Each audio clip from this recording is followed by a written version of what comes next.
آج کی جو آیتیں ہیں، السلام علیکم ورحمۃ اللہ وبرکاتہ۔ الحمدللہ رب العالمین، الصلاۃ والسلام علی اشرف الانبیاء والمرسلین، رب اشرح لی صدری ویسر لی امری واحلل عقدۃ من لسانی یفقهوا قولی، اللهم فقہنا فی الدین، اللهم فقہنا لما تحب وترضى۔ یہ وَاتْلُ عَلَيْهِمْ نَبَأَ ابْنَيْ آدَمَ بِالْحَقِّ، اور پڑھ کر سنائیے ان کو آدم علیہ السلام کے دو بیٹوں کا قصہ حق کے ساتھ۔ اب دو بیٹوں کا قصہ تو بول دیا گیا، لیکن قرآن میں نام نہیں لیا گیا ہے کہ کون بیٹوں کا نام کیا ہے۔ اس کے لیے ہم محتاج ہیں کس کے؟ احادیث کے۔ جو انکار کرتے کہ ہم صرف قرآن کو قرآن سے ہی سمجھیں گے، تو پھر وہ کہاں سے ڈھونڈ کر لائیں گے کہ ان کے نام کیا تھے؟ احادیث میں ہم دیکھیں گے تو ان کے نام ملتے ہیں قابیل اور حابیل۔ قابیل بڑا تھا اور اس کا پیشہ تھا کاشتکاری، کھیتی باڑی کرنا، مضبوط جسم کا مالک تھا، تند مزاج تھا، تھوڑا کیا تھا، زمین جیسے سخت ہوتی ہے ویسے اس کا مزاج بھی سخت تھا، کیونکہ کام اس کا کھیتی باڑی کا تھا، تو مزاج بھی ویسے ہی تھا۔ لیکن اس کا چھوٹا بھائی جو حابیل وہ تھا، اس کا کام کیا تھا، وہ بھیڑ بکریاں چراتا تھا، پالتا تھا، نہایت فرما بردار اور نرم مزاج تھا۔ دونوں میں کسی بات پر تنازع ہوا اور اس وجہ سے قابیل نے حابیل کو ظلم و تشدد کی راہ اختیار کی اور اپنے بھائی کو مار ڈالا۔ تو اللہ سبحانہ وتعالیٰ یہاں پر بتا رہے ہیں کہ انہیں پڑھ کر سنائیے، یہ نہیں کہا کہ انہیں پڑھنے کو کہیے یا پڑھنے کو دیجیے، کیونکہ کوئی بھی چیز جب پڑھ کر بیان کی جاتی ہے تو زیادہ سمجھ میں آتی ہے۔ جیسے آپ ایک چیز ہے کہ سن رہے ہیں اور آپ ایک ہے کہ ورڈ ٹو ورڈ کو لکھ رہے ہیں باقاعدہ، تو وہ زیادہ اگر آپ کو ایسے ہی کوئی سنائے گا، ہاں یہ لفظ کا یہ ترجمہ اور اس کا یہ، اتنی بات سمجھ میں، لیکن جو چیز آپ خود لکھتے ہو یا لکھتے ہوئے خود اس کو پڑھتے ہو سمجھتے ہو تو وہ زیادہ اچھے سے سمجھ میں آتی ہے۔ تو یہاں پر بھی کیا ہے کہ یہ نہیں کہا کہ دیجیے ان کو قرآن اور کہیے کہ پڑھیں، نہیں، آپ پڑھ کر سنائیے، کیونکہ آپ جو انداز میں پڑھیں گے تو ظاہر ہے کہ آپ صرف تلاوت تو نہیں کر دیں گے نا، آپ اس کو ڈیپ پہ سمجھائیں گے، تشریح کریں گے، اس کو تفسیر بتائیں گے اور اس کی ساری ڈیٹیل۔ تو یہاں پر بھی یہی ہے، کیونکہ یہی آیتیں ہم گھر بیٹھ کر خود پڑھ لیں اتنی زیادہ سمجھ میں نہیں آئے گی، نہ دل میں اترے گی۔ کئی مرتبہ بچپن سے اب تک قرآن پڑھے ہیں لیکن ان آیتوں کو نہیں سمجھے ہیں تو ہم کو سمجھ میں نہیں آئے گا کہ قصہ کیا ہے۔ تو جتنا پڑھ کر سنانے اور اس کے سننے میں اس لیے آپ بھی یہی قصہ یعنی سن کر کیا کرنا ہے، اپنے بچوں کو سنانا ہے اور اس سے نکلنے والا سبق بھی ان کو بتانا ہے۔ اس طرح یہ اللہ کا کلام آگے تک پہنچانا ہے۔ تو جب ان دونوں نے قربانی کی، قربانی کا لفظ قرب سے ہے، مطلب ایسا کام جس سے اللہ کا قرب حاصل کیا جائے۔ وہ اپنے نفس کی قربانی ہو سکتی ہے، مثلا کوئی چیز مجھے بہت زیادہ پسند ہے لیکن وہ چیز، وہ کام، وہ بات اللہ کو نہیں پسند ہے، تو میں اللہ کی خاطر اس چیز کو چھوڑ دوں، یہ بھی قرب کا ذریعہ ہے، یعنی قربانی ہے۔ میں نے کیا کیا، اپنی خواہش کو قربان کیا، کس پر؟ اللہ تعالیٰ کی رضا و خوشنودی کے کام پر، یعنی جو چیز مجھے پسند تھی میں نے کیا کر دیا، اللہ کے لیے اس کو چھوڑ دیا، اللہ کی رضا کے لیے اس پر، اللہ کی رضا پر قربان کر دیا۔ تو یہاں پر بھی وہی ہے، اللہ کی رضا کے لیے نفس کی قربانی اپنے آرام اور نیند کی بھی ہو سکتی ہے، جان کی بھی ہو سکتی ہے، مال کی بھی ہو سکتی ہے، اولاد کی بھی ہو سکتی ہے۔ تو قربانی کر کے قبولیت، اگر عمل کی توفیق ہو جائے تو قبولیت کی فکر ہونا چاہیے، جیسے ابراہیم اور اسماعیل علیہ السلام کہ قربانی وہاں پر گھر بنایا اللہ تعالیٰ کا، لیکن یہ نہیں کہ ہم نے گھر بنا دیا ہمارا کام ختم، نہیں، اللہ تعالیٰ سے دعا بھی کر رہے ہیں، ربنا تقبل منا انک انت السمیع العلیم، یا اللہ اگر اس میں کوئی کمی بیشی ہے تو معاف کر دینا، انک انت التواب الرحیم، اور یا اللہ اس چیز کو قبول کر لیجئے کیونکہ بہترین آپ قبول کرنے والے ہیں۔ تو کوئی بھی خیر کا کام، نیکی کا کام کر کے یہ نہیں سمجھنا چاہیے کہ میں نے تو بہت کیا اور مجھے تو اب مزید کرنے کی ضرورت نہیں ہے، یا میں تو بہت کرتی ہوں، نہیں، اللہ تعالیٰ آپ قبول کر لو تو کامیابی ہے۔ ہم پورا کا پورا حج کر لیں، جا کے عمرہ کئی مرتبہ کر لیں اور حرمین شریفین میں جا کے نمازیں کر لیں، لیکن اصل چیز کیا ہے کہ اللہ تعالیٰ قبول کر لیں، تو اس چیز کی فکر ہونا چاہیے۔ تو یہاں پر ہم ان کا واقعہ دیکھتے ہیں ڈیٹیل میں جو حدیث میں آتا ہے کہ دو بھائیوں کا جو قصہ ہے قابیل اور حابیل کا. متعدد صحابہ کرام سے روایت ہے کہ آدم علیہ السلام ہر لڑکے کی شادی کسی دوسرے لڑکے کے ساتھ پیدا ہونے والی لڑکی سے کرتے تھے. یعنی ہر دفعہ جب پہلا بچہ پیدا ہوا تو کیسے ٹوینز تھے, ایک لڑکی اور ایک لڑکا, تو دونوں کی شادی کر دی. اب ان دونوں سے پھر اولاد پیدا ہوئی, پھر ہوا علیہ السلام آدم علیہ السلام کو حمل ٹھہرا, اور پھر وہ ایک بیٹی اور بیٹا پیدا ہوئے. تو اب کیا کیا کہ ایک ہی ماں باپ کی اولاد ہے, لیکن اب دوسری مرتبہ جو پیدا ہوئے دو بچے, اس کی بہن کی پہلے ہونے والے بچے کے ساتھ نکاح کر دیا, اور پہلی بچی جو پیدا ہوئی تھی وہ دوسرے کے ساتھ نکاح کر دیا. اس طرح ہمیشہ کرتے ہوئے, کیونکہ نسل آگے چلانا تھا. تو حابیل نے قابیل کی بہن سے نکاح کرنے کا ارادہ کیا. چھوٹے والے نے کیا کیا, قابیل کی بہن سے نکاح کرنے کا ارادہ کیا, اور قابیل کی بہن زیادہ خوبصورت تھی. چنانچہ قابیل نے چاہا کہ اس کی شادی حابیل کے بجائے خود میں کر لوں, یعنی میں اپنی بہن سے خود ہی شادی کر لوں, کیونکہ ان کی شریعت میں جائز تھا اس طرح کرنا. آدم علیہ السلام نے اسے حکم دیا کہ حابیل کو اس سے نکاح کرنے دے, یعنی یہ اس طرح سے کرو کہ حابیل جو ہے اس کا نکاح اپنی قابیل سے یعنی اپنی بھائی بہن سے کرنے دو. تو اس نے انکار کر دیا. تو اب آدم علیہ السلام نے ان لوگوں کو ایک تجویز پیش کی کہ اچھا ٹھیک ہے, جیسے ہمارے وہاں ٹاس وغیرہ ڈالا جاتا ہے نا, کہ سکہ اڑایا جاتا ہے کہ چت میرا اور پٹ میرا, اس طرح سے وہ کیا جاتا ہے. ایسے ہی آدم علیہ السلام نے ان کو سجیسٹ کیا کہ تم لوگ دونوں کیا کرو کہ قربانی کا حکم دیا. حابیل چونکہ بھیڑ بکریاں پالتا تھا چھوٹا بھائی, اس نے ایک موٹا تازہ جانور یعنی اچھا خوبصورت جانور کو چوز کیا اللہ تعالیٰ کی راہ میں قربان کرنے کے لیے. قابیل نے اپنی کھیتی باڑی سے نکمی فصل کا ایک گٹھا قربانی کے طور پر پیش کیا, یعنی نکمی بیکار گھاس پھوس کوئی کام کی چیز نہیں, وہ اس کا گٹھا اٹھا کر لایا اور اس کو قربانی کے لیے پیش کیا. اب پہلے کی شریعت میں قربانی کا طریقہ کیا تھا, ہمارے وہاں کے جیسا نہیں ہے کہ ذبح کرو جانور کو اور اس کو قربان کر دو, نہیں. پہلے کا ایسا طریقہ تھا کہ کسی میدان میں لے جا کر اپنی قربانی ڈال دیتے تھے, ایون زکوٰۃ وغیرہ بھی, اور آسمان سے آگ اگر اس کو آ کر جلس دیتی تھی تو سمجھو اللہ تعالیٰ کی طرف سے وہ قبول ہو گئی. تو یہاں پر بھی ان لوگوں نے کیا کیا کہ آسمان سے آگ اتری, اس نے حابیل کی قربانی کو کھا لیا, جلا کر بھسم کر دیا, لیکن قابیل کی قربانی کو ویسے ہی چھوڑ دیا. اس بات پر اس کو بہت غصہ آیا, اس نے کہا میں ضرور تجھے قتل کر دوں گا. کیوں؟ تاکہ تو میری بہن سے شادی نہ کر سکے. حابیل نے کہا اللہ تعالیٰ متقیوں سے قربانی قبول کرتے ہیں, یعنی اللہ تعالیٰ کو یہ نہیں ہے, پہلی بات تو تمہارے دل میں حسد ہے, جلن ہے, بغض ہے, اور تم لائے بھی قربانی ایسی نکمی کے جو کام کی چیز نہیں تھی بے دلی سے. تو اللہ تعالیٰ تو تقویٰ, یعنی میں نے تو خوش دلی سے ایک اچھا بیڑی کا بچہ لے کر آیا کہ اچھا خوبصورت اللہ کی راہ میں قربان کرتا ہے, تو اللہ تعالیٰ تقویٰ والوں سے قبول کرتے ہیں. ابو جعفر نے فرمایا کہ جب وہ دونوں قربانی دے رہے تھے تو آدم علیہ السلام بھی وہاں موجود تھے. انہوں نے دیکھا کہ حابیل کی قربانی قبول ہو گئی ہے, قابیل کی نہیں قبول ہوئی. تب قابیل نے آدم علیہ السلام سے کہا اس کی قربانی اس لیے قبول ہوئی ہے کہ آپ نے اس کے حق میں دعا کی تھی اور آپ نے میرے حق میں دعا نہیں کی تھی. اس کے بعد اس نے تنہائی میں حابیل کو دھمکی دی. یعنی ہوتا ہے نا ہمارے بچوں کے ساتھ بھی یہی چیز کہ اگر کوئی ایک کسی چیز میں سکسیس, ہاں آپ نے تو دل سے اس کے لیے دعا مانگے ہوں گے اور میرے لیے تو نہیں مانگے ہوں گے. حالانکہ ماں باپ کا دل ایسا نہیں ہوتا ہے. بچے چاہے کتنا بھی فرما بردار ہو, چاہے کتنا بھی نکما ہو, لیکن ماں باپ کے نظر میں جو ہے سب برابر ہی ہوتے ہیں.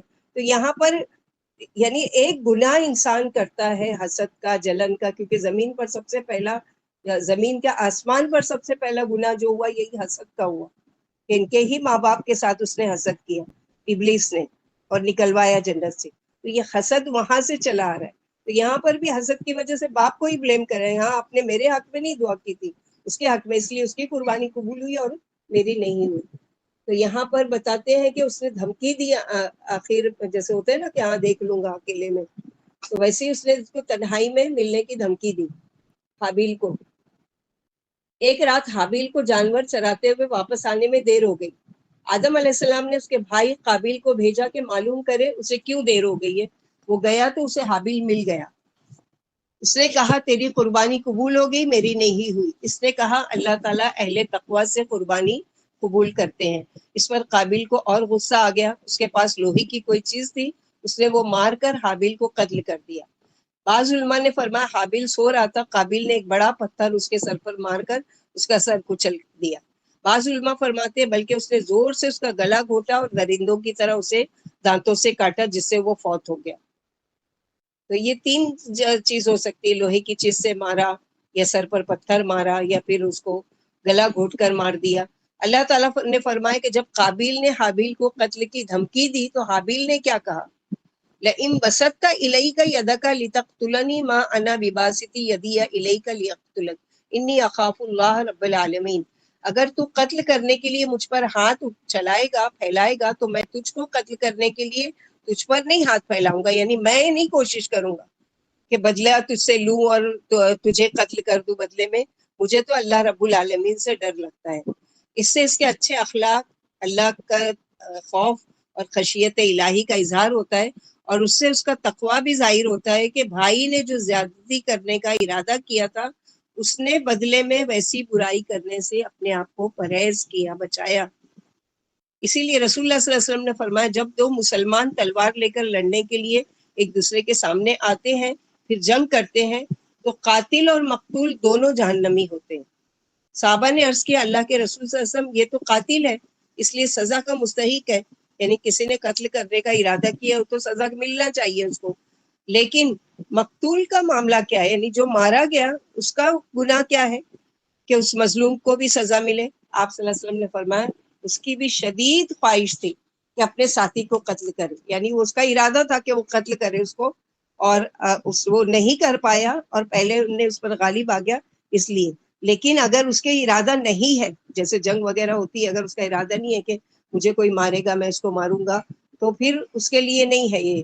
حابیل نے مزید کیا کہا؟ انی ارید ان تبوء باسمی و اسمک فتکون من اصحاب النار وذلک جزاء الظالمین. میں چاہتا ہوں کہ تو میرے گناہ میں بھی کے ساتھ بھی پلٹے اور اپنے گناہ میں بھی، پھر اہل دوزخ میں سے ہو جا، اور ظالموں کی یہی سزا ہے. یعنی میں تجھ سے لڑائی نہیں کرنا چاہتا، حالانکہ میں تجھ سے زیادہ قوی اور مضبوط ہوں. باوجود یہ کہ تو نے غلط کام کا پختہ ارادہ کیا ہے، میں چاہتا ہوں کہ تو نے پہلے جو گناہ کیے ہیں ان کے ساتھ میرے قتل کا گناہ بھی تیرے سر ہو. حضرت مجاہد، صدی، ابن جریر اور دیگر علماء نے اس کی یہی تشریح کی ہے. حضرت عبداللہ بن عمرو سے روایت ہے، انہوں نے فرمایا قسم ہے اللہ کی ان دونوں میں سے مقتول زیادہ طاقتور تھا لیکن اس نے دوسرے کی طرف نہیں، یعنی وہ قوت والا تھا، وہ اپنا ڈیفینس کر سکتا تھا لیکن اس نے ہاتھ نہیں بڑھایا تاکہ گناہ کا مرتکب نہ ہو جائے. اس کا یہ مطلب نہیں کہ قتل کرنے سے مقتول کے سارے گناہ قاتل کے نام اعمال میں منتقل ہو جاتے ہیں، جیسے کہ بعض لوگوں نے غلط فہمی سے یہ سمجھا ہے.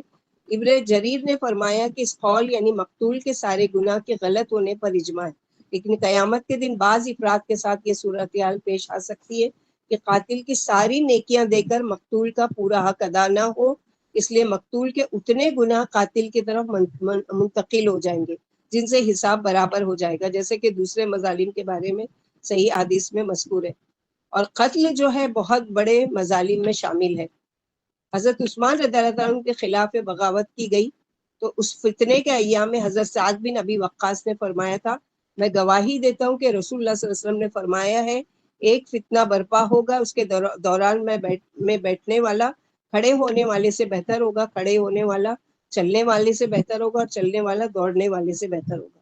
حضرت سعد رضی اللہ عنہ نے فرمایا اللہ کے رسول صلی اللہ علیہ وسلم نے یہ بھی فرمایا کہ اگر کوئی مجھے قتل کرنے کے لیے میرے گھر میں گھس آئے تو کیا کروں؟ نبی صلی اللہ علیہ وسلم نے فرمایا آدم کے بیٹے حابیل کی طرح بن جانا. یعنی نیت یہ نہیں رکھنا کہ میں اس کو قتل کروں.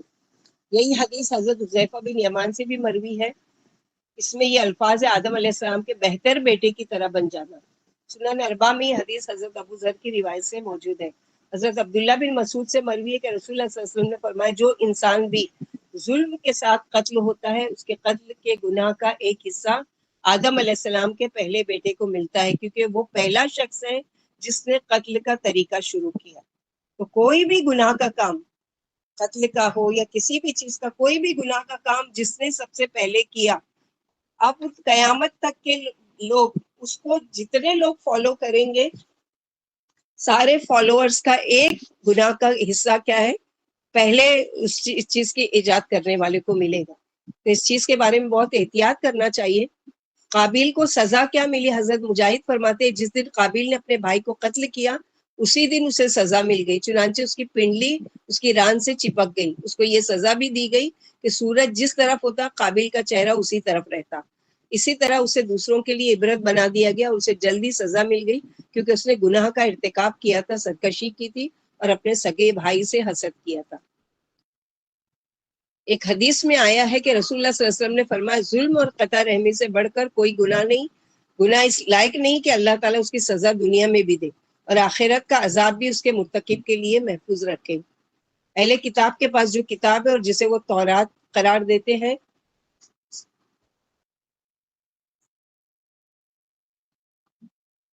اس میں لکھا ہے کہ اللہ عز و جل نے اس کی سزا مؤخر کر کے اسے مہلت دی اور وہ عدن کے مشرق میں لوط کے علاقے میں جا بسا۔ وہ اسے قنین کہتے ہیں۔ اس کا ایک بیٹا خنوخ تھا اور خنوخ سے اندر سے محاول۔ بہرحال یہ سب باتیں جو ہے یہ اگر اہل کتاب کی ہے تو ان سے تو ہم لوگوں کو کی وہ نہیں لینا ہے، الا یہ کہ اگر کوئی چیز قرآن و سنت سے نہ ٹکراتی ہو۔ اس میں یہ بھی مذکور ہے کہ آدم علیہ السلام اپنی زوجہ محترمہ کے پاس گئے تو ان کے ہاں ایک بیٹا پیدا ہوا۔ حوا علیہ السلام نے اس کا نام شیش رکھا اور فرمایا اللہ نے مجھے حابیل کا نعم البدل عطا فرما دیا جسے قابیل نے قتل کر دیا تھا۔ شیش کا ایک بیٹا انوش تھا اور اس طرح سے اللہ تعالیٰ نے حابیل کے بدلے شیش، جو آگے چل کے کہا جاتا ہے کہ رسولوں میں سے تھے، واللہ عالم بالصواب۔ تو اس طرح سے اللہ تعالیٰ نے ان لوگوں کے اس واقعے کو یہاں پر وہ کر دیا۔ اب قتل کرنے کی حسد کی وجہ سے، یہ حسد کی آگ جب کسی کے دل میں بڑھتی ہے تو بس وہ یہی سوچتا ہے کہ مجھے کیوں یہ نعمت ملی اور کسی اور کو کیوں مل گئی، مجھے کیوں نہیں ملی اور کسی اور کو کیوں مل گئی۔ اور اس واقعے سے ایک سبق اور کہ حابیل کو اس کے تقوی کا انعام دنیا میں ہی مل گیا کہ اس کا نام اچھائی کے ساتھ قیامت تک یاد کیا جائے گا۔ اسی طرح قابیل مرتے دم تک ہر قتل کا گناہ اس کے سر پر ہوگا۔ اور کون سا چیز یعنی اور 3 وجوہات ہیں جن کی بنا پر قتل کرنا شریعت میں جائز ہے۔ اس میں سے نمبر 1 بدلے کے طور پر، یعنی قتل کے بدلے قتل، سورہ بقرہ میں پڑھ چکے کتب علیکم القصاص فی القتل۔ اور دوسری وجہ اگر شادی شدہ مرد زنا کرتا ہے تو اس کو کیا کیا جائے گا؟ رجم کیا جائے گا۔ یا کوئی اسلام سے اگر مرتد ہو جاتا ہے تو اس کو قتل کرنے کا حکم ہے کفر کرنے کے بعد۔ لیکن یہ یاد رہے کہ یہ ہر ایک کے ہاتھ میں نہیں ہے، یہ وقت کا قاضی جو ہوتا ہے، اور وہ قاضی بھی کہاں کا، جیسے اسلامک کنٹری وغیرہ ہے وہاں پر یہ جو لا ہے، یہ قانون ہے، یہ نافذ ہوتا ہے۔ ہر جگہ نہیں کہ جہاں کہیں بھی ہم چلو ہم نے قرآن پڑھا ہے اور اس میں یہ سزا ہے اور ہم یہ اپنے ہاتھ میں نہیں، قانون کسی بھی طریقے سے ہاتھ میں لینے کی کوئی بھی ملک اجازت نہیں دیتا۔ تو ایک قتل تمام انسانیت کا قتل کیوں ہے کہ سب کی ہمت بڑھ جائے گی نا۔ پھر اگر اس طرح سے اگر سزا نہیں رکھی جائے تو کیا ہے، ہر ایک کی ہمت بڑھے گی کہ چلو ہم یہ گناہ کریں گے، کون ہم کو وہ کرنے والا ہے۔ تو اس طرح سے قتل کا راستہ کھل جائے گا۔ تو اللہ سبحانہ و تعالیٰ نے اس کو بالکل وہاں پر وہ کر دیا۔ اب اس نے کیا کیا کہ اب قتل تو کر دیا، لیکن اس سے پہلے کسی کی ڈیتھ نہیں ہوئی تھی زمین پر، تو قبر کا تصور ہی نہیں تھا کہ کیسے قبر کھودی جاتی ہے اور کیسے وہ کیا جاتا ہے۔ اپنی بھائی کی لاش لے کر افسوس میں بیٹھا ہوا ہے۔ اب اللہ سبحانہ و تعالیٰ نے اس کو بھی اور ہم کو بھی سکھانے کے لیے کہ آئندہ بھی جو مر جائیں گے تو ان کی لاشوں کو کیسے دفن کیا جائے گا، تو اللہ تعالیٰ نے 2 کووں کو بھیجا ڈیمو کے طور پر اس کو سکھانے کے لیے۔ 2 کووں میں سے آپس میں دونوں ان لوگوں کی طرح لڑنے لگے، چونچ مار کے ایک دوسرے کو، اور اس طرح سے لڑائی کی کہ اس میں سے ایک مر گیا۔ اب مر گیا تو دوسرے کوے نے کیا کی کہ زمین کو چوٹ سے کھریدنا شروع کیا، کھودا کھودا کھودا اتنا کہ وہ گہرا ہو گیا، اپنی بھائی کی کوے کو لاش کو اس میں ڈالا اور مٹی برابر کر دی۔ اسی لیے کہہ رہے نا کہ یا ویلتا عجزت ان اکون مثل هذا الغراب، کیا میں اس سے بھی گیا گزرا ہو گیا، یعنی اتنی بھی مجھے عقل نہیں ہے کہ اب میں اپنے بھائی کی لاش کو کیسے کروں۔ اور پھر اس نے کیا کیا، چھپایا اپنے بھائی کی لاش کو اسی طریقے سے قبر کھود کے اور ہو گیا نادم ہونے والوں میں سے۔ اللہ سبحانہ و تعالیٰ یہاں فرما رہے ہیں کہ من اجل ذالکا، اس وجہ سے لکھ دیا ہم نے بنی اسرائیل پر، انہو من قتل نفسا بغیر، اگر کوئی کسی نفس کو بغیر کسی حق کے، تین وجہ جو بتائی گئی اس کے علاوہ کوئی زبردستی کسی کو دشمنی کی وجہ سے قتل کرتا ہے یا کسی وجہ سے بھی، یا فساد کرتا ہے زمین میں، تو اس کی سزا کیا ہے کہ ایک کا قتل اگر اس نے جان بوجھ کر کیا بغیر کسی وجہ کے، تو گویا کہ اس نے پوری زمین کے لوگوں کو قتل کر، یعنی اس کا سب کا گناہ اس کو ایک اکیلے کو ملے گا۔ اسی طرح اگر کسی کی زندگی بچا دیتا ہے کسی ایک کی، تو گویا کہ اس نے پوری زمین پر جتنے لوگ ہیں سب کی زندگی بچائی۔ اللہ سبحانہ وتعالیٰ یہاں یہی فرما رہے ہیں وَلَقَدْ جَاءَتْهُمْ رُسُلُنَا بِالْبَيِّنَاتِ ثُمَّ إِنَّ كَثِيرًا مِّنْهُمْ بَعْدَ ذَلِكَ فِي الْأَرْضِ لَمُسْرِفُونَ، اور بلا شبہ آئے ان کے پاس ہمارے رسول صاف واضح نشانیوں کے ساتھ، پھر بے شک ان میں سے بہت سے لوگ زیادہ بھٹکنے والے ہیں۔ تو حق تعالیٰ سرکشی، حسد اور ظلم کا برا انجام بیان فرما رہے ہیں کہ جیسا کہ ہم لوگوں نے پڑھا کہ دو سلبی بیٹوں میں جن کا نام حابیل اور قابیل تھا، جھگڑا ہو گیا، دونوں نے قربانیاں اللہ کی راہ میں پیش کی، حابیل کی قربانی قبول فرمائی گئی، قابیل کی قربانی جو کی تو رہی، اس پر قابیل حابیل سے جلنے لگا، پھر حسد و بغاوت اور ظلم و دشمنی کی، یہاں تک کہ نوبت آئی کہ پہلے تو قابیل نے حابیل کو قتل کر ڈالا، مگر جب دیکھا کہ وہ قتل سے بھی نہیں ڈرتا تو سچ مچ اس کو قتل کر دیا۔ پہلے دھمکی دی اور وہ نہیں ڈرا تو سچ مچ کر دیا، اور مقتول کے سارے گناہ قابیل قاتل پر پڑ گئے اور وہ شہید ہو کر جنت میں جا پہنچا، اور قابیل خالی ہاتھ رہ گیا اور دونوں جہانوں میں قابیل ملامت ٹھہرا۔ فرمایا کہ آپ ان باغیوں، حاسدوں اور یہودیوں اور ان جیسے لوگوں کو آدم علیہ السلام کے دو فرزندوں کا سچا سچا واقعہ سنا دیجیے اور کھول کھول کر سلجھے ہوئے انداز سے سمجھا دیجیے کہ ان کے خوب ذہن نشین ہو جائے، جیسے سورہ آل عمران میں ان ھذا لہو القصص الحق، بلا شبہ یہ جو قرآن میں بیان کیے جاتے ہیں یہ سارے سچے واقعات ہیں، کوئی مذاق نہیں ہے یا کوئی قصے کہانیاں نہیں ہے، کہ جیسے قصے کہانیاں زیادہ تر کیا ہوتی ہے کہ کچھ بھی نہیں ہوتا ہے، پھیکم پاک ہوتا ہے یا جھوٹ ہوتا ہے یا پھر ساری اپنی خیالی پلاؤ پر مبنی ہوتا ہے اور وہ قصے کہانیاں بنا کر پیش کیا جاتا ہے۔ تو یہ تو سچ مچ کا قصہ اللہ سبحانہ وتعالیٰ نے جس کو قرآن میں مینشن کیا ہے۔ پھر فرمایا اللہ تقوی کو دیکھتے ہیں اور تقوی والوں کے عمل قبول فرماتے ہیں۔ ابو دردہ فرماتے ہیں اگر مجھے یہ یقین ہو جائے کہ اللہ نے میری ایک وقت کی نماز قبول کر لی ہے تو اس سے مجھے اس قدر مسرت ہو جو دنیا و مافیہ سے بھی نہ ہو۔ یہ فرما کر آپ نے یہ آیت پڑھی۔ جب قابیل حابیل کو قتل کی دھمکی دیتا ہے اور ناحق خون بہانا چاہتا ہے تو وہ اس سے کہتے ہیں کہ میں تجھ جیسا بدفعل نہیں کروں گا، میں اور تو دونوں گناہ میں برابر ہو جائے، میں رب سے ڈرتا ہوں کہ ایسی ذلیل حرکت کروں جس کا تو نے ارادہ کر لیا، میں صبر کروں گا، حق تعالیٰ مجھے صبر کا اجر آخرت میں دیں گے۔ ابن عمر فرماتے ہیں اللہ کی قسم حابیل اور قابیل سے زیادہ طاقتور تھے مگر پرہیزگاری نے ان کا ہاتھ پکڑ لیا، اسی وجہ سے رسول اللہ صلی اللہ علیہ وسلم نے فرمایا جیسے کہ ہم لوگوں نے پڑھا کہ دو مسلمان اگر ایک دوسرے کے مقابلے پہ آتے ہیں تو کیا انجام ہوتا ہے، یعنی میرے قتل کے گناہ کو اور اپنے سابق گناہ کو لاد کر اللہ کے پاس جا، یا میرے تمام گناہوں کا بوجھ خصوصاً میرے قتل کا بوجھ لاد کر دنیا سے جا۔ آخرکار قابیل کے دل نے قابیل کو اپنے نیک بھائی کے قتل پر آمادہ کی اور بھائی کی پند و معزت و نصیحت باوجود قابیل نے حابیل کو اس لوہے سے قتل کر دیا جو اس کے ہاتھ میں تھا۔ اور اس طرح سے جیسے کہ شیطان ایک مرتبہ دوڑ کر حوا علیہ السلام کے پاس پہنچا اور بولا قابیل نے حابیل کو قتل کر دیا، پوچھا قتل کیا ہے، بولا قتل کے بعد نہ انسان کھا پی سکتا ہے، قتل کیا چیز ہے، یعنی نہیں معلوم تھا کہ قتل کیا ہوتا ہے۔ تو حوا علیہ السلام پوچھتی ہیں کہ قتل کیا ہوتا ہے، تو اس نے کہا کہ قتل کے بعد نہ انسان کھا پی سکتا نہ حرکت، کیونکہ پہلے کوئی مرا بھی نہیں تھا اس لیے مردہ کیا ہوتا ہے وہ بھی نہیں معلوم۔ بولی یہ تو موت ہے، بولا ہاں حابیل مر گیا۔ جب حوا نے حابیل کی موت کی خبر سنی تو رونے لگی، آدم علیہ السلام آئے تو حوا رو رہی تھی، پوچھا کیا بات ہے، بار بار پوچھنے کے باوجود بھی حوا نے غم کے مارے جواب نہیں دیا۔ فرمایا اللہ کرے تم اور تمہاری بیٹیاں روتی ہی رہیں، میں اور میرے بیٹے رونے سے محفوظ رہیں۔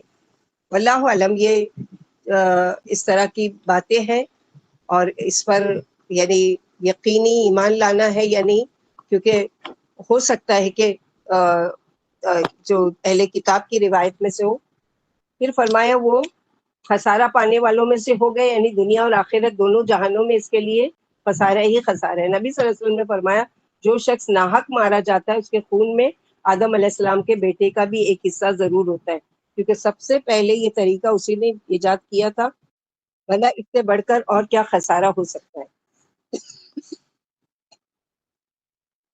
ابن عمر فرماتے ہیں لوگوں میں سب سے زیادہ بدبخت وہ فرزین آدم ہے جس نے سب سے پہلے اپنے بھائی کو قتل کیا تھا۔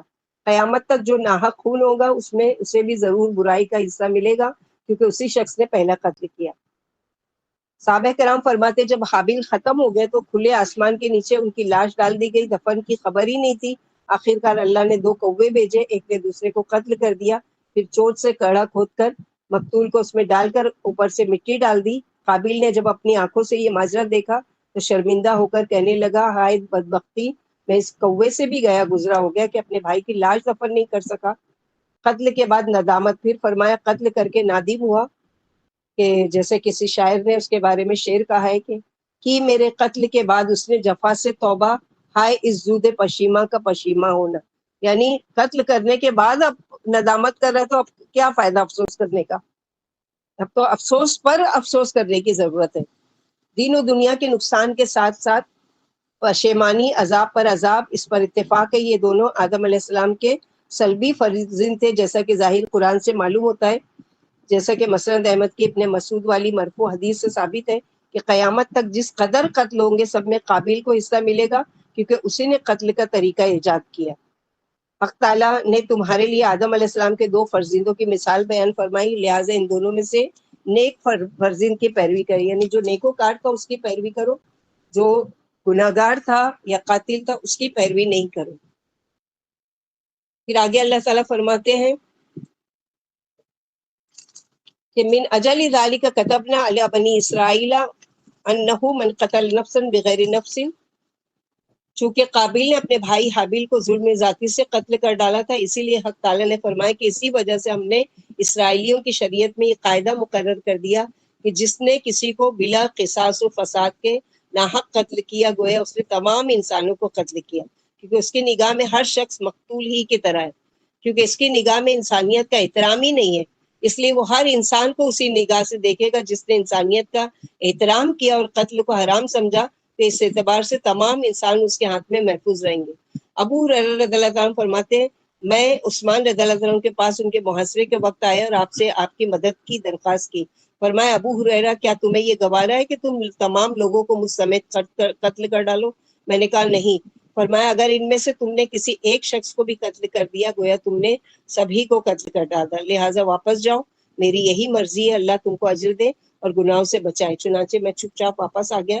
ابن عباس فرماتے ہیں نفس کا زندہ رہنے دینا یہ ہے کہ کسی ایسے ایک شخص کو بھی قتل نہ کیا جائے جس کا قتل اللہ نے حرام فرمایا، وہ انسان نے اپنے اس فعل سے تمام لوگوں کو زندہ رہنے دیا، یعنی قتل ناحق کے رکنے سے تمام لوگ محفوظ ہو گئے۔ پھر فرمایا ان کے پاس ہمارے رسول روشن وَلَقَدْ جَاءَتْهُمْ رُسُلُنَا بِالْبَيِّنَاتِ کہ روشن دلائل لے کر آ گئے، پھر بھی ان میں سے بہت سے لوگ اعراض برتتے ہیں، زیادتی کرتے ہیں۔ اس آیت میں مصرفوں کے لیے زجر و توبیخ ہے کہ جاننے کے باوجود حرام کاموں میں ڈوبے ہوئے ہیں۔ یہ حالت بنی قریظہ، بنی نذیر اور بنی قینقاع کی تھی جو مدینے کے آس پاس بستے تھے۔ یہ جاہلیت میں اوس و خزرج کے حلیف تھے اور ان کی طرف سے جنگ کیا کرتے تھے، پھر جب لڑائی ختم ہو جاتی تو قیدیوں کو فدیہ لے کر چھڑا لیتے اور مقتولوں کی دیت بھر دیتے۔ سورہ بقرہ میں ان کے اس فعل کی مذمت کی گئی ہے۔ انما جزاؤہ، آگے آیت حربہ کہلاتی ہے، آگے کی آیت جو کہ ان کا بدلہ کیا ہے ایسے لوگوں کا۔ انما جزاؤہ یعنی آیت حربہ یعنی ڈکیتی، اس آیت میں 4 قسم کی سزاؤں کو جرم کے حساب سے بیان کیا گیا ہے کہ اگر کوئی ایسا کرے گا کیا کرے گا۔ پھر فرمایا ان کے پاس ہمارے رسول روشن دلائل لے کر آئے، پھر بھی ان میں سے بہت سے لوگ وہ کر دیے محاربہ کی آیت کفر پر، راستے کی لوٹ مار پر، راہ کو خوفناک بنانے پر، فساد پر اور کئی قسم کی شرارتوں پر صادق ہے، یہاں تک کہ چوری، ڈکیتی اور روپے پیسے کا لوٹنا بھی زمین میں فساد مچانا ہے۔ فساد مچانا کہ ہمارا تصور کچھ اور ہے، حالانکہ کہ چوری کرنا، کسی کو ڈرانا اور کسی کا کسی بھی قسم کی شرارت کرنا. حق تعالیٰ نے فرمایا وَإِذَا تَوَلَّى سَعَىٰ فِي الْأَرْضِ، سورہ بقرہ آیت نمبر 205. جب واپس ہوتا ہے وہ زمین میں تو فساد مچانے کی اور کھیتی کو اور جانوروں کو برباد کرنے کی کوشش کرتا ہے، اور اللہ فساد کو پسند نہیں کرتے. ان اللہ لا يحب المفسدین. تو محاربہ کی آیت کا شان نزول کیا ہے کہ یہ آیت مشرکوں کے بارے میں اتری، پھر جس نے اس سے پہلے کہ تم اس پر قادر ہو توبہ کر لی تو اس پر کوئی راہ نہیں. یہ آیت مسلمانوں پر حد جاری ہونے سے نہیں روکتی. اگر کوئی مسلمان کسی کو قتل کر دے یا فساد مچائے یا اللہ سے اور اس کے رسول سے جنگ کرے اور کافروں سے جا ملے تو یہ آیت اس پر حد جاری ہونے سے نہیں بچا سکتی. اور عہد رسالت میں اس کی سخت سزا تھی جو اس طرح کا عمل کرنے والے ہوتے تھے کہ محاربہ یعنی زمین پر چوری کرنا، فساد کرنا، لوگوں کو ناحق قتل کرنا. تو اس کی سزا اللہ سبحانہ و تعالیٰ نے ان کے لیے رکھی تھی. انما جزاء الذین یحاربون اللہ ورسولہ ویسعون فی الارض فسادا. تو جو کرتے ہیں ایسا ان کے لیے سزا کیا ہے کہ انس بن مالک فرماتے ہیں قبیلے عقل کے 8 آدمی رسول اللہ صلی اللہ علیہ وسلم کے پاس آئے اور آپ کے ہاتھ پر اسلام کی بیعت کی، لیکن مدینہ کی آب و ہوا ان کے لیے ناسازگار رہی اور بیمار پڑ گئے. آپ نے ان کا حال سن کر فرمایا تم ہمارے چرواہے کے ساتھ مدینے سے باہر جنگل میں رہو اور اونٹوں کا دودھ استعمال کرو اور اس سے فائدہ اٹھاؤ. چنانچہ یہ لوگ باہر چلے گئے اور وہاں اونٹوں کا دودھ پی پی کر خوب موٹے تازے اور تندرست ہو گئے. اب انہوں نے چرواہے کو بھی قتل کر ڈالا، اونٹ بھی ہکا کر لے گئے. جب آپ کو یہ خبر ملی، یعنی دھوکہ کیا نا کہ آپ صلی اللہ علیہ وسلم نے تو ان کی کہ یہاں مدینہ میں رہ کر یہ نئے نئے آئے ہیں، مسلمان ہوئے ہیں اور ان کو یہاں کی ہوا سازگار نہیں، تو اپنے چرواہوں اور اپنے اونٹوں کے ساتھ بھیجا کہ لے جاؤ ان کو، وہاں پر یہ کھائیں گے پیئیں گے، اونٹ کے دودھ پیئیں گے اور وہاں اچھے سے رہیں گے، اور یہ چرواہے تمہاری مدد کرے گا، دودھ نکال کر دیا کرے گا. تو لوگوں نے کیا کیا کہ دھوکے بازی سے کام لیا کہ آپ صلی اللہ علیہ وسلم کے بھیجے ہوئے چرواہے کو بھی قتل کر دیا اور آپ صلی اللہ علیہ وسلم کی طرف سے جو اونٹ دیے گئے تھے اس کو بھی ہانک کر لے گئے. جب آپ کو یہ خبر پہنچی تو آپ نے ان کے تعاقب میں لوگوں کو دوڑایا، چنانچہ وہ گرفتار کر کے لائے گئے اور آپ کے حکم سے ان کے الٹے سیدھے ہاتھ پاؤں کاٹے گئے اور آنکھوں میں گرم گرم سلائیاں پھیری گئی، پھر دھوپ میں ڈال دیے گئے یہاں تک کہ ایڑیاں رگڑ رگڑ، کیونکہ دھوکے بازی کی نا کہ اللہ کے نبی صلی اللہ علیہ وسلم نے تو ان کے ساتھ اچھا سلوک کرنے کا ارادہ کیا اور ان لوگوں نے دھوکے بازی کی. پھر فرمایا انہیں قتل کیا جائے یا پھانسی دے دی جائے یا الٹے سیدھے ہاتھ پاؤں کاٹے جائے یا جلا وطن کیا جائے. ابن عباس رضی اللہ عنہ فرماتے جو مسلمان پر ہتھیار اٹھائے اور راستے خطرناک بنا دے، امام کو اختیار ہے خواہ اسے قتل کر ڈالے یا پھانسی دے دے یا ہاتھ پاؤں کاٹ دے. پھر فرمایا انہیں جلا وطن کر دیا جائے، یعنی ایسے لوگوں کو گرفتار کر کے ان پر حد قائم کی جائے، یا وہ دارالسلام سے غائب ہو جائیں یا انہیں شہر بھیجا جاتا رہے یا دارالسلام سے بالکل ہی نکال دیا جائے، یعنی شہر بدر کر دیے جائیں یا حدود سلطنت سے نکلوا دیے جائیں. کیا محاربہ کی آیت مشرکوں کے بارے میں اتری؟ یعنی یہ تو یہود و نصارہ کے بارے میں پڑھ رہے ہیں. پھر فرمایا کہ یہ قتل و پھانسی اور ہاتھ پیروں کا کاٹا جانا اور جلا وطن کرنا دنیاوی زندگی میں رسوائی اور ذلت کا سبب ہے، اور اللہ نے قیامت میں ان بدماشوں کے لیے جو بھاری عذاب تیار کر رکھا ہے وہ اس کے علاوہ ہے. مسلم میں عبادہ بن صامت کا بیان ہے کہ رسول اللہ صلی اللہ علیہ وسلم نے وہی عہد ہم سے لیا جو عورتوں سے لیا تھا کہ ہم اللہ کے ساتھ کسی کو شریک نہیں کریں گے، نہ چوری کریں گی، نہ زنا کریں گی، نہ اپنی اولاد کو قتل کریں گی اور نہ کوئی کسی پر بہتان باندھے گا. کہ جس نے تم سے اس اقرار کو پورا کر لیا اس کا ثواب اللہ دیں گے، اور جو ان میں سے کسی گناہ کا مرتکب ہو گیا پھر اس پر حد جاری ہوگی تو وہ اس کے لیے کفارہ بن جائے گی. اور جس کے عیب پر اللہ نے پردہ ڈال دیا اس کا معاملہ اللہ پر ہے، اگر چاہے تو سزا دے یا چاہے تو معاف کر دے. حد جو لگانا ہے یہ گناہ کا کفارہ ہے. رسول اللہ صلی اللہ علیہ وسلم نے فرمایا جس نے دنیا میں کوئی بھی گناہ کیا پھر اسے اس کی سزا دے دی گئی تو حق تعالیٰ اپنے بندے کو دوسری بار سزا نہیں دیں گے، کیونکہ یہ انصاف کے خلاف ہے، اور اللہ بڑے انصاف والے ہیں. جس کے گناہ پر اللہ نے پردہ ڈال دیا، اسے معاف فرما دیا، تو اللہ جو چیز معاف کر چکا اس پر سزا نہیں دیں گے، کیونکہ وہ اس بات سے بزرگ برتر ہے. اللہ سبحانہ و تعالیٰ یہاں پر فرما رہے ہیں الا الذین تابوا من قبل ان تقدروا علیہم فاعلموا، یعنی پکڑے جائیں اس سے پہلے اگر ان لوگوں نے توبہ کر لی تو اللہ تعالیٰ ان کی توبہ کو قبول کرنے والے اور معاف کرنے والے ہیں.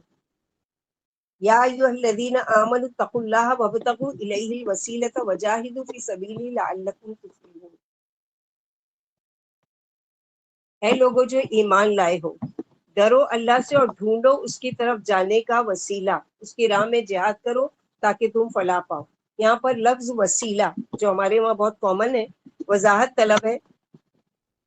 وسیلہ کا اصلی معنی کیا ہے؟ جوڑنا یا ملانا، یعنی کسی دو چیز کو ایک دوسرے سے ملانا محبت کے ساتھ. بندے کے لیے سب سے بڑی چیز اللہ کے قرب کا احساس ہو کہ اللہ کا قرب حاصل کرنے کے لیے کوئی کام کرو، کوئی کوشش کرو، تو وہ کیا چیز ہو جس سے ہمیں اللہ کا قرب حاصل ہو جائے. تو پہلی چیز ہے جہاد، جد و جہد، عمل میں نیک اعمال کے ذریعے سے اللہ کا قرب حاصل کرنے کے لیے جد و جہد کرنا. اور جتنا نیک عمل بڑھتا جائے گا اتنا اللہ کے وہ قریب ہوتا جائے گا، اور یہ تقویٰ کے ساتھ ہو. لیکن ایک وسیلہ جو ہمارے ہاں مشہور ہے، اس کی کیا حقیقت ہے اور سنت سے وسیلہ کا کیا معنی ہے؟ تو سنت میں اللہ کے ناموں کا وسیلہ لینا جائز ہے. کہ ایک سوال ہے کہ کیا وسیلہ لینا جائز ہے یا نہیں جائز ہے؟ تو وسیلہ لینا جائز ہے، لیکن کن چیزوں کا؟ غلط وسیلوں کا نہیں کہ فلاں بزرگ کا وسیلہ لے لو اور فلاں بابا کا وسیلہ لے لو اور فلاں بڑے پیر کا وسیلہ لے لو، نہیں. بلکہ 3 شکل میں وسیلہ آپ لے سکتے ہیں سنت کی روشنی میں. نمبر 1 کیا ہے کہ اللہ کے بہترین ناموں کا وسیلہ، جس کو اللہ سبحانہ و تعالیٰ نے خود قرآن میں ہم کو اس کا حکم دیا ہے کہ وَلِلَّهِ الْأَسْمَاءُ الْحُسْنَى فَادْعُوهُ بِهَا، کہ اللہ تعالیٰ کے بہترین نام ہے، اس کو وسیلہ بنا کر اللہ سے دعا مانگو. اور صبح شام کے اذکار میں بھی یہی ہے، اعوذ بکلمۃ اللہ التامۃ من شر ما خلق، کہ اللہ کی پناہ میں آتے ہیں اس کے کلمات سے کہ جو ہر چیز کے شر سے بچنے کے لیے. اور اللہ کے نبی صلی اللہ علیہ وسلم نے فرمایا کہ دعا کا طریقہ ہی یہی کہ پہلے اچھا اللہ تعالیٰ کے اچھے ناموں کو وسیلہ بناؤ اور پھر مجھ پر ضرور بھیجو اور اللہ سے دعا مانگو، تو یقیناً اللہ تعالیٰ تمہاری دعا کو قبول کریں گے. دوسرا طریقہ وسیلہ کا یہ ہے کہ ہم نے مثلاً کوئی خیر کا نیکی کا کام کیا، اور وہ خیر اور نیکی کا کام خالص اللہ سبحانہ و تعالیٰ کی رضا کے لیے، یعنی کوئی اور مقصد نہیں تھا میرا کہ کوئی میری تعریف کرے، کوئی میری شہرت کرے، کوئی میرے ساتھ شکریہ ادا کرے، کوئی دنیاوی بدلہ دے، نہیں. بلکہ میں نے وہ نیکی کا کام خالص اللہ تعالیٰ کے کیا کہ اللہ تعالیٰ وہ قبول کرے، اور چھپ کر کیا یا اگر کسی کے سامنے اعلانیہ بھی کیا تو نیت یہ تھی کہ یہ میرے رب کے لیے، میری نیت یہ ہے اور کوئی مقصد نہیں ہے. اب کبھی ایسی کوئی مشکل پیش آ گئی، کوئی پریشانی آ گئی، کوئی ایسی ضرورت پیش آ گئی، اب اس نیکی کو وسیلہ بنا کر اللہ سے دعا کر سکتے کہ یا رب وہ فلاں اور فلاں کام میں نے آپ کی رضا کے لیے کیا تھا، آج مجھ پر یہ اور یہ مشکل آئی ہے، اللہ تعالیٰ آپ اس مشکل کو دور کر دیجئے اور میری اس پریشانی سے مجھے نجات دلا دیجیے. یہ صحیح بخاری کی احادیث سے ثابت ہے کہ آپ صلی اللہ علیہ وسلم نے فرمایا کہ پہلے کے زمانے میں 3 لوگ جو ہے وہ کہیں جا رہے تھے،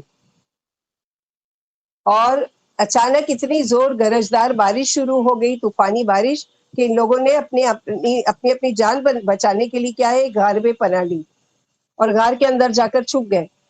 جب بارش ختم ہو جائے گی تو ہم باہر نکل کے چلے جائیں گے اپنے راستے پر. لیکن اتفاق سے ایسا ہوا کہ بارش کی آندھی طوفان اس کی وجہ سے ایک پتھر کا ایک حصہ جو ہے وہ غار کے منہ پر آ گیا اور وہ غار بند ہو گیا. اب یہ لوگ بند ہو گئے، بالکل بے بس اور مجبور ہو گئے.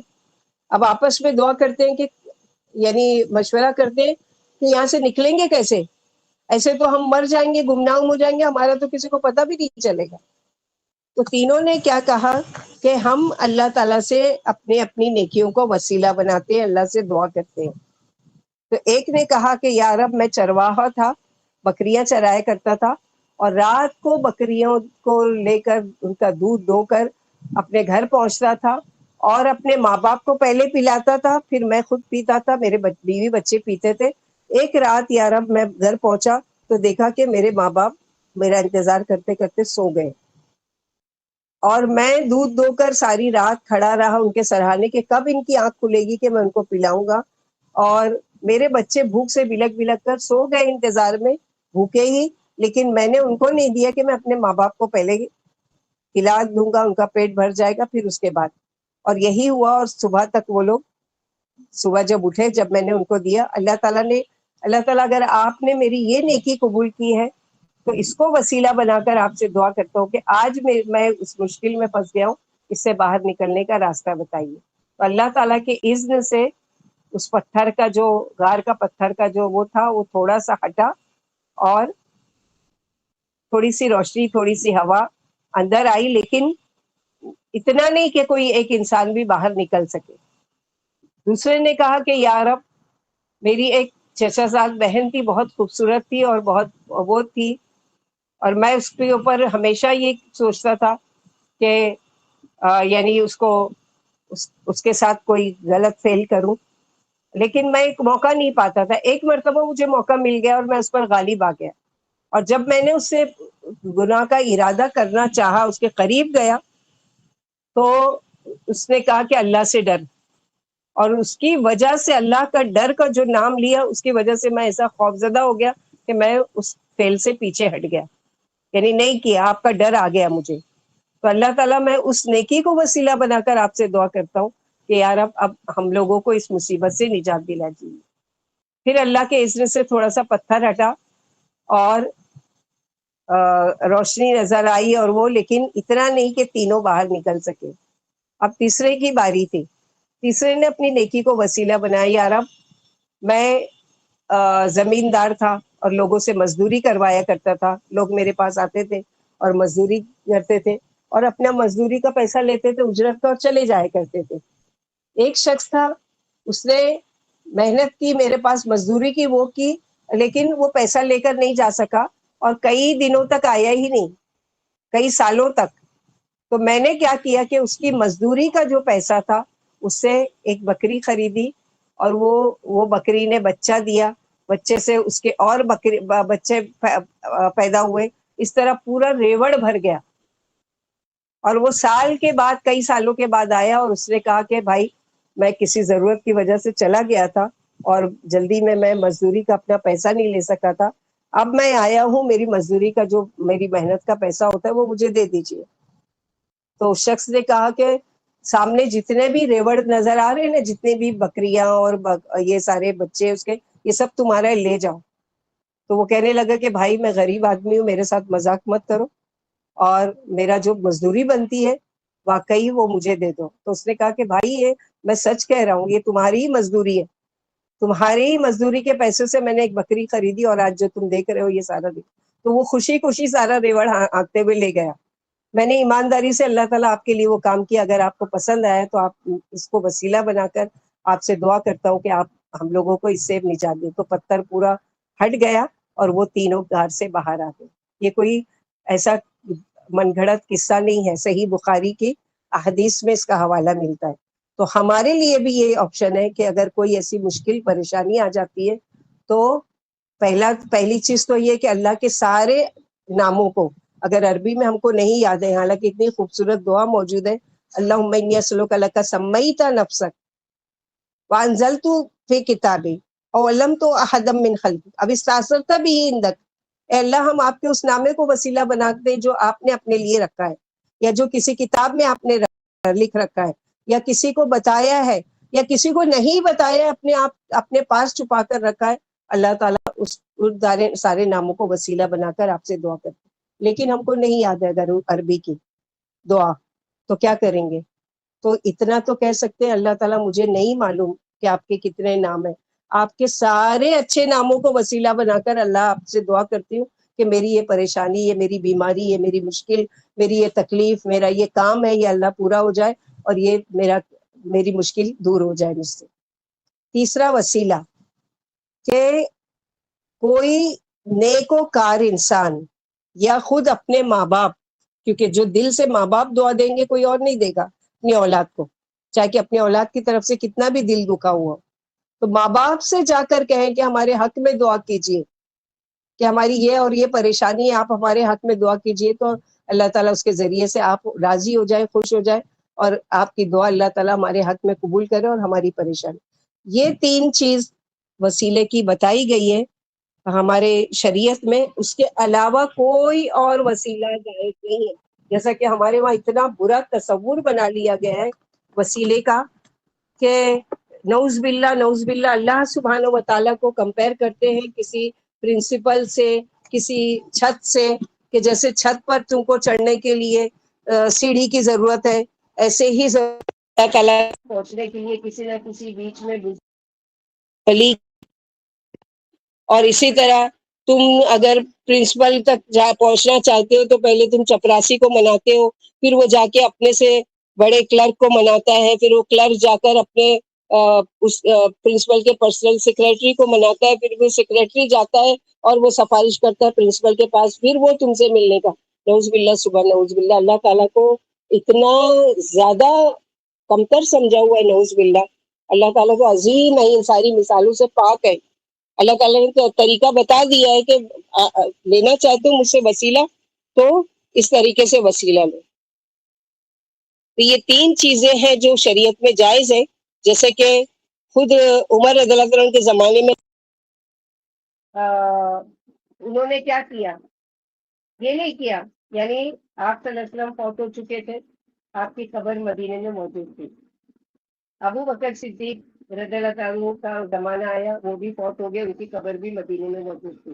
عمر رضی اللہ عنہ کا زمانہ آیا، قحط آ گیا، سخت قحط آ گیا، مویشی اور وہ سب بھوکے مرنے لگے، جا کر نماز استسقاء کی، دعا کی، اور اس میں کیا کیا کہ ان کے چچا، آپ صلی اللہ علیہ وسلم کے چچا کو لے کر گئے دعا مانگنے کے لیے، اور دعا کیا کی، ہاتھ اٹھا کر، یا رب ہمارے بیچ جب آپ کے نبی، آپ کے رسول، ہمارے رسول صلی اللہ علیہ وسلم موجود ہوتے تھے، ہم ان سے دعا کے لیے کہتے تھے، وہ ہمارے ہاتھ میں دعا کرتے تھے، اللہ تعالیٰ آپ دعا قبول کر لیتے تھے۔ اب آج وہ نہیں ہے تو ہم ان کے چچا کو لے کر آئے ہیں دعا کروانے کے لیے، آپ ان کی دعا کو قبول کیجیے اور ہم پر سے یہ قحط کی مصیبت دور۔ چاہتے تو اللہ کے عمر رضی اللہ عنہ یہ نہیں کہتے یا رب آپ کے رسول صلی اللہ علیہ وسلم موجود ہے، ان کی قبر موجود ہے، میں قبر پر جاتا ہوں اور ان سے کہتا ہوں کہ یا رسول اللہ آپ موجود تھے تو آپ سے دعا کے لیے کہتا تھا، آج آپ نہیں موجود ہو، آپ ہمارے لیے اللہ سے وسیلہ مانگو اور دعا کرو۔ ایسا تو نہیں کیا نا؟ تو مثالیں موجود ہیں ہمارے پاس، اور ہم لوگ اتنے اندھے، گونگے، بہرے اور اتنے اندھی تکلیف کے اپنے دین کو بگاڑ رہے، اپنے عقیدے کو بگاڑ رہے، ایسی اندھی تکلیف کرنے کی جو سارے لوگ کر رہے ہیں، تو ہم کو کرنے میں کیا ہے؟ اور جو کرنے والے ہیں وہ صرف کرنے پر رک نہیں جاتے، بلکہ بڑے یعنی بڑی بے جگری سے اس چیز کا وہ کرتے ہیں۔ تو کیا ہوا، وہ سیڑھی پر چڑھنا ہے تو کیا چھت پر تم بغیر سیڑھی کے چڑھ جاؤ گے؟ کیا پرنسپل تک پہنچنا ہے تو کیا چپراسی کو نہیں منانا پڑے گا؟ اتنا زیادہ ظلم ہے اللہ تعالیٰ کے ساتھ، یہ بہت زیادہ۔ اللہ تعالیٰ کو کچھ نہیں بگاڑ رہے، تم اپنے عقیدے کو خراب کر کے اللہ کے وہاں پکڑ تمہاری ہو سکتی ہے ایسے عقیدے کے ساتھ اگر فوت ہو گئے تو۔ وہ اس کا ثبوت کہیں بھی سنت و قرآن سے ثابت نہیں ہے، جو ہمارے وہاں بنا لیا گیا ہے۔ اور وسیلہ ایک عرش اعلیٰ کے نیچے خاص جگہ مقام ہے جنت میں، اور سب سے اعلیٰ ترین جگہ جو ہے مقام محمود ہے۔ آپ صلی اللہ علیہ وسلم نے کہا کہ میرے لیے وسیلہ مانگو، اس کے لیے میری شفاعت واجب ہوگی، اور یہ اذان میں ہم مانگتے ہیں۔ تو کامیابی کے لیے تقویٰ اور جہاد ضروری ہے، جیسے ہم لوگ دعا مانگتے ہیں نا، اللہم رب هذه الدعوة التامة والصلاة القائمة آتی محمد نیل وسیلتا والفضیلتا وبعث مقام محمود الذی وعدہ، کہ اے اللہ، اللہ کے نبی صلی اللہ علیہ وسلم نے فرمایا کہ تم میرے لیے وسیلہ مانگو، اور ہم یا رسول اللہ آپ کے وسیلے سے ہم دعا کرتے ہیں، اور مصطفیٰ کے پتہ نہیں کیا کہ اللہ تعالیٰ ہدایت دے، بس یعنی کس قدر اپنی طرف سے من گھڑت دین بنا لیے کہ اللہ کے نبی صلی اللہ علیہ وسلم کے خلاف ہم باتیں کر رہے ہیں، جو اللہ کے نبی صلی اللہ علیہ وسلم نے ہم کو کہا ہے اس کے خلاف ہم کام کر رہے ہیں۔ اللہ تعالیٰ ہم سب کی حفاظت کرے اور ہمارے عقیدے کو درست کرے۔ تو کرنے کے لیے کیا کہا گیا اور کیا کر رہے ہیں کہ ایک مقام محمود ہے، قیامت کے دن وہ آپ کے رسول میں پڑھنا صرف ایک شخص سے لیا جائے، جیسے کہ یہاں پر ہے ابن عباس رضی اللہ عنہ فرماتے ہیں وسیلہ سے تصوف نزدیکی مراد ہے، وسیلے کا اسمانی مقصد تک پہنچنے کا ذریعہ بھی ہے، اور وسیلہ جنت کے انتہائی بلند مرتبے کا بھی نام ہے، جو رسول اللہ صلی اللہ علیہ وسلم کا مقام اور آپ کا باجی آواز بہت سلو آ رہی ہے۔ حدیث میں ہے جسے اذان سن کر یہ دعا اللہم رب هذه الدعوة التامة والصلاة القائمة آت محمد رسولك والفضيلة وبعث مقاما محمودا الذي وعدته پڑھی، تو اسے قیامت کے دن یقیناً میری شفاعت واجب ہوگی، حلال ہو جائے گی۔ تو یہاں پر یہی بتایا گیا کہ وسیلہ لینا ہے تو کس طریقے سے لینا ہے، کیا چیز ہے، یہ ساری چیزیں وقت اپنی نہیں لگتی۔ نیکی کے کاموں کو تلاش کرو وسیلہ بنانے کا ذریعہ، اور وجاہدوا فی سبیلہ لعلکم تفلحون، اور کیا کرو کہ اللہ کی راہ میں جہاد کرو۔ پھر فرمایا کہ اللہ کی راہ میں جہاد کرو تاکہ کامیابی حاصل کرو، اوپر ممنوعات چھوڑ دینے اور رضا والے عملوں کا انجام دینے کا حکم فرمایا۔ اب دشمنان دین سے جو سیدھی راہ سے ہٹے ہوئے اور مضبوط اور صحیح دین چھوڑے ہوئے جہاد کا حکم فرمایا، اور فرمایا کہ اس خوشی کے مجاہد تمام خیر و برکتوں کو حاصل کر لیں گے، ان کی تمام مرادیں بڑھائیں گے، اور جنت کے بے قیمت بالا خانے اور حق تعالیٰ کی بے شمار نعمتیں انہیں کے لیے، انہیں وہ جنت ملے گی جہاں زوال موت کا ڈر نہیں ہے، جہاں کمی کا اور ختم ہو جانے کا اندیشہ نہیں ہے، جہاں سدا جوانی دائمی تندرستی اور ابدی ایسا آرام ہے، بلند و بالا خانے، اونچے اونچے کاشانے، اور جو پرامن پرسکون دل فریب مناظر والے اور خوبصورت گھروں والے ہیں، انہیں کے لیے جو ان میں بچ گیا ایسے نعمتوں میں رچ گیا۔ اب اس کے لیے بہاریں ہی بہاریں، اب بھی نہیں ہوگی، لازوال زندگی ہے، موت نہیں ہے، کپڑے سہانا ہے جو نہ پھٹیں گے اور نہ پرانے ہوں گے، اور ہمیشہ جوانی رہے گی، نہ گھٹے گی نہ فنا ہوگی، اور ہمیشہ زندگی ملے گی، کبھی بھی موت نہیں آئے گی۔ ان الذين كفروا لو ان لهم ما في الارض جميعا ومثله معه ليفتدوا به من عذاب يوم القيامة ما تقبل منهم ولهم عذاب أليم۔ کفر کے ساتھ سارے اعمال ضائع ہو جاتے ہیں، اور اس کا مال بھی چاہے کہ زمین بھر کر تو اللہ کے ہاں ہرگز قبول نہیں کیا جائے گا۔ اللہ تعالیٰ نے کافروں کے لیے آخرت میں جو عذاب تیار کر رکھا ہے اس کا بیان ہے کہ اگر کوئی شخص زمین بھر کر بلکہ اس سے بھی دگنا سونا قیامت کے عذاب سے بچنے کے لیے فدیے میں دینا چاہے، اور اس کو یقین ہو کہ یہ مال اللہ تک پہنچ جائے گا، تو اس سے یہ مال قبول نہیں کیا جائے گا۔ اللہ کے عذاب سے نجات حاصل کرنے کی اور اس سے رہائی پانے کی کوئی صورت ان کے لیے نہیں ہوگی، اسی وجہ سے فرمایا ان کے لیے سخت دردناک عذاب ہے۔ اور عذاب کے ساتھ ساتھ کیا ہے، یریدون ان یخرجوا من النار وما هم بخارجین منها ولهم عذاب مقیم، کہ وہ نکلنا چاہیں گے آگ سے لیکن ان کو آگ سے نکلنے نہیں ملے گا۔ صحیح مسلم کی حدیث میں جہنم میں ان کو جہنم سے نکال کر پوچھا جائے گا تمہیں آرام گاہ کیسی پائی، وہ کہے گا کہ بدترین آرام گاہ۔ یہاں پر یہ بتایا گیا کافی اس عذاب سے نکل نہیں سکیں گے، جیسے کہ سورہ حج آیت نمبر 22 میں آئے گا کہ کلما ارادوا، جب وہ کبھی بے قراری کی وجہ سے اس سے نکلنا بھی چاہیں گے تو اسی میں لوٹا دیے جائیں گے۔ کافی برابر بےغت کی بے پناہ جلن اور دردناک ایزا کی وجہ سے اس سے نکلنا چاہیں گے، لیکن ناممکن ہے کہ نکل سکے۔ جب کبھی جہنم کا شعلہ انہیں اوپر اٹھا کر لائے گا اور جہنم کی اعلیٰ سطح پر آئیں گے تو جہنم کے محافظ فرشتے جلوس سے مار کر نیچے کی طرف ان کو دھکیل دیں گے۔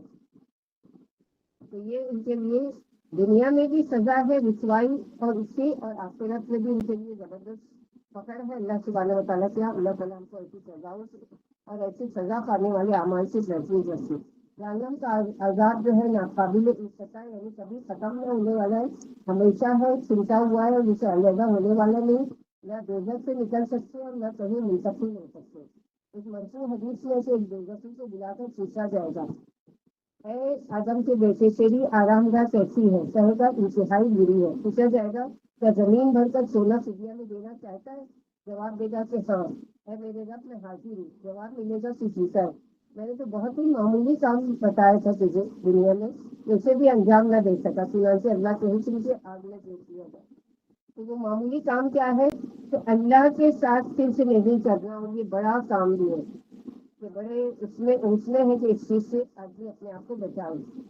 یزید فقیر فرماتے میں جابر رضی اللہ عنہ کی مدینے سے اللہ میں بیٹھا ہوا تھا، آپ حدیثیں بیان فرما رہے تھے، آپ نے یہ حدیث بھی بیان کی کہ چند لوگ آگ سے نکالے جائیں گے، میں اس کا ممکن تھا۔ میں نے ناراض ہو کر کہا مجھے دیگر لوگوں پر تو تعجب نہیں، لیکن ہے صحابہ رسول کچھ لوگوں پر تعجب ہے کہ تم خیال کرتے کہ حق تعالیٰ کچھ لوگوں کو آگ سے نکالے تھے، حالانکہ پھر حق تعالیٰ نے فرمایا کہ دوزخی دوزخ سے نکلنا چاہیں گے مگر نکل نہیں سکے وہ. مجھے اس پر لوگوں نے ڈانٹا مگر آپ سب سے زیادہ بردبار سے فرمایا انہیں کچھ نہ کہو کہ فرمایا یہ حکم کافروں کے لیے اور شروع سے آیت پڑھ کر سنائی. شیشہ کیا تم قرآن نہیں پڑھتے؟ بولا کرتا ہوں. فرمایا کہ اللہ نے یہ نہیں فرمایا کہ سورہ وہ اخلاص باجی آواز نہیں آ رہی ہے صحیح سے. تہجد کی دن ہے محمد صلی اللہ علیہ وسلم رات کو تہجد پڑھو جو تمہارے لیے نفلی نماز ہوگی. یقین ہے کہ تمہارا رب تم کو مقام محمود عطا فرمائے. مقام محمود یہی ہے حق تعالیٰ لوگوں کو ان کے گناہوں کی وجہ سے جب تک اسے منظور ہوگا جہنم میں روک لیں گے اور ان سے بات نہیں کریں گے تو جب انہیں نکالنا چاہیں گے تو نکال دیں گے. یزید فقیر فرماتے ہیں کہ میں نے یہ بات نہیں جھٹلائی. طلب بن حدیث رحمۃ اللہ علیہ کہتے کہ میں شفاعت کا سخت منکر تھا کہ جابر رضی اللہ عنہ سے بلا ان کے سامنے ہر وہ آیت پڑھی جس میں اللہ تعالیٰ نے جہنم والوں کو ہمیشہ کا بیان کروایا. فرمایا کیا تم اللہ کی کتاب اور رسول کی سنت اس سے زیادہ جانتے ہو کہ ساری آیتیں مشرکوں کے لیے لیکن جو مسلمان گناہوں کی وجہ سے جہنم میں بھیجے گئے تھے وہ اس سے نکال لیے جائیں گے. پھر اپنے دونوں ہاتھوں سے کانوں کی طرف اشارہ کر کے یہ فرمائے کہ یہ بہرے ہو جائے. اگر میں نے رسول اللہ صلی اللہ علیہ وسلم سے یہ نہ سنا ہو کہ آپ فرما رہے تھے کہ لوگ جہنم سے جہنم میں داخل ہو جانے کے بعد نکال لیے جائیں گے. یہ آیتیں تمہاری طرح ہم بھی پڑھتے ہیں. باجی آواز برابر نہیں آ رہی ہے آپ کی. جہنمی جن کے لیے لکھ دیا گیا جو کفر اور شرک پر مرے لیکن جو مومن تھا گناہگار تھا اس کے لیے اگر آواز نہیں آ رہی سب کو آواز آ رہی ہے میری؟ باجی صاف نہیں آ رہی ہے آواز دب رہی ہے. ایسا بہت دور سے آتی ہے نا ایسی آ رہی ہے باجی آپ کی آواز. ابھی ہم لوگ پڑھنے لگے آیت نمبر 38 والسارق والسارقہ. اعوذ باللہ من الشیطان الرجیم.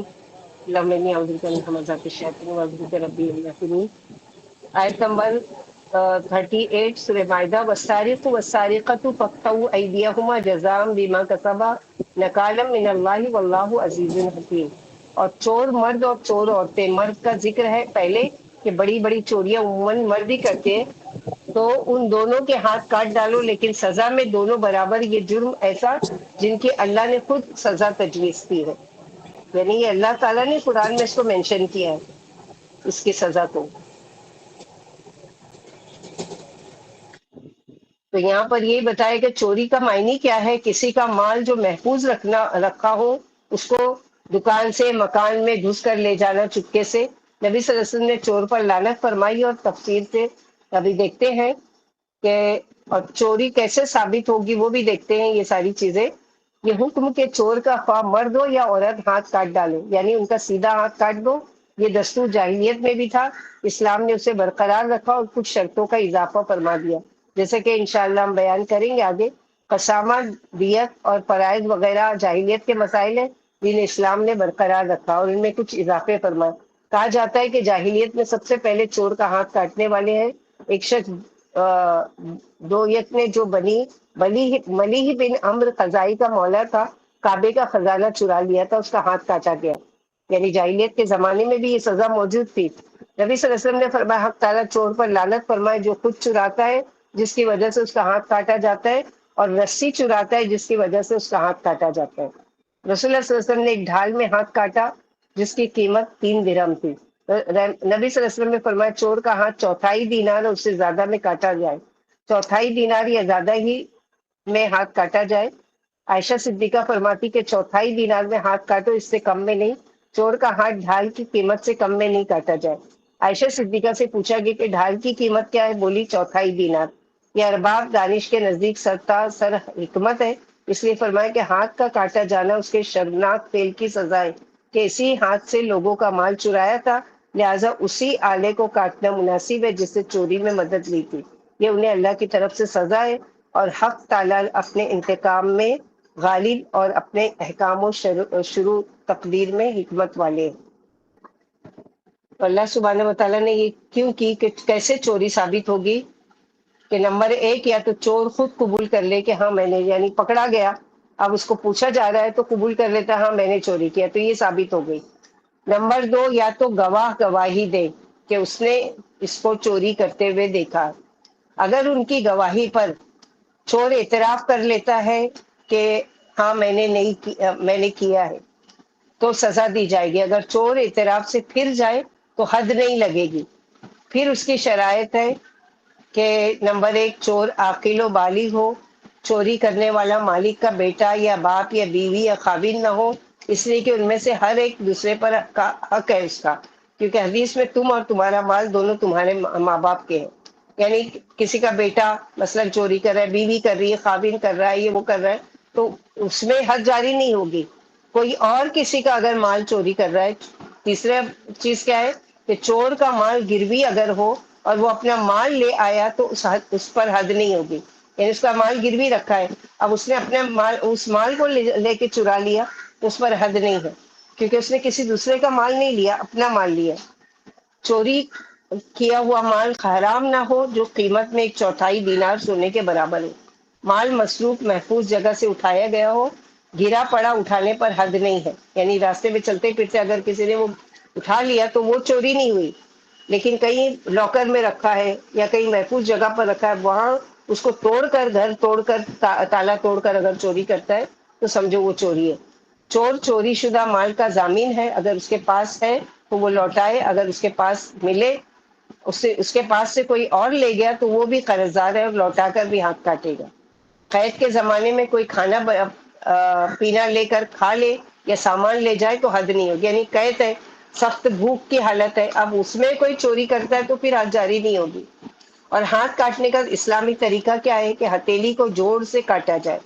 یعنی ہاتھ جو ہے، ہتھیلی جو ہے وہ کہاں پر جوائنٹ ہوتی ہے، جس کو ہم لوگ کہتے ہیں کہ یہ کلائی، تو یہاں تک بس ہاتھ کاٹا جائے گا. اور دایاں ہاتھ پہلے کٹے گا اور کاٹتے ہی کھولتے تیل میں ڈبایا جاتا ہے تاکہ اس کا خون بہنا بند ہو جائے.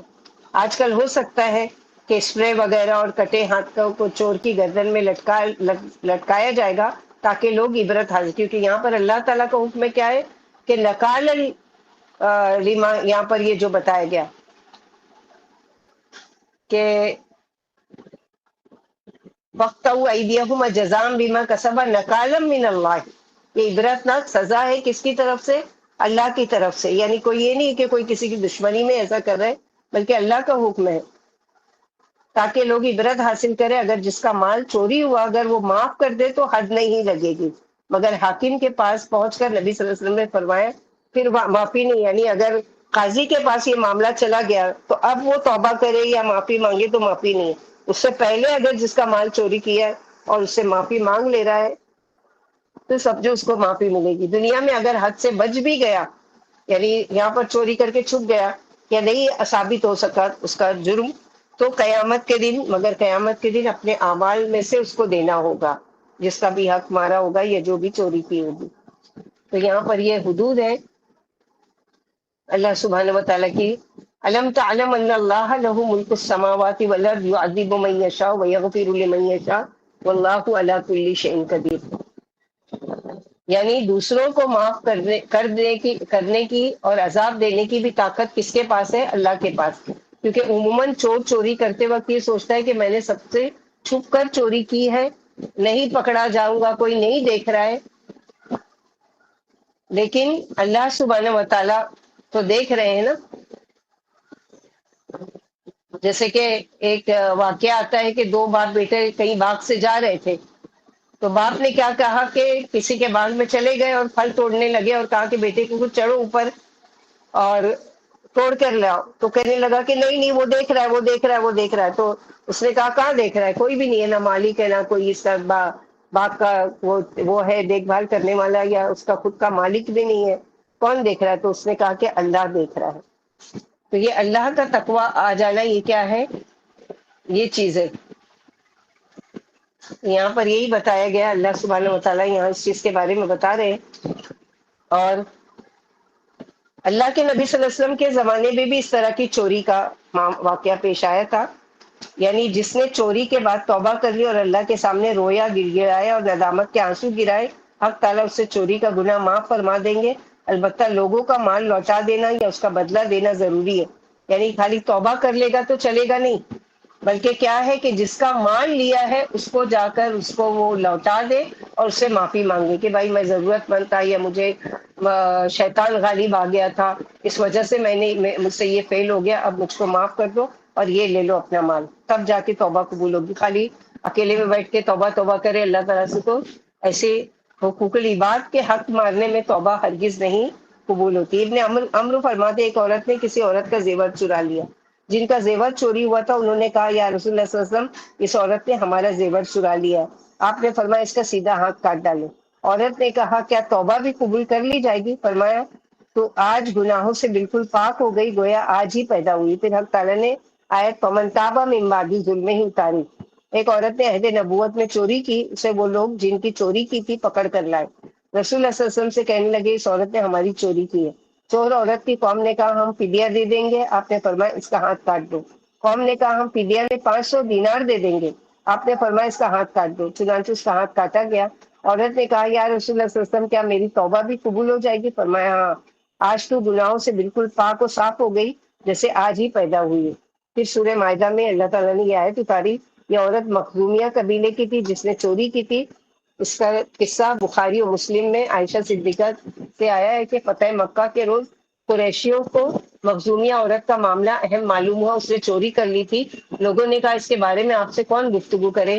لوگ بولے یہ جرات تو رسول، یعنی اس کی معافی کی بات کرتے ہیں کہ اتنے بڑے خاندان کی عورت ہے، اگر اس کا ہاتھ لوگوں کے بیچ میں کاٹا گیا تو بڑی رسوائی ہوگی پورے خاندان کی، تو آپ صلی اللہ علیہ وسلم سے کون سفارش کروا سکتا ہے کہ معافی کی؟ تو لوگوں نے کہا کہ آپ کے چہیتے جو ہے اسامہ بن زید، جو زید رضی اللہ عنہ کے بیٹے تھے، تو ان سے کہا جائے۔ چنانچہ اس عورت کو آپ کے پاس آپ سے بات کرنے کے لیے کہا گیا۔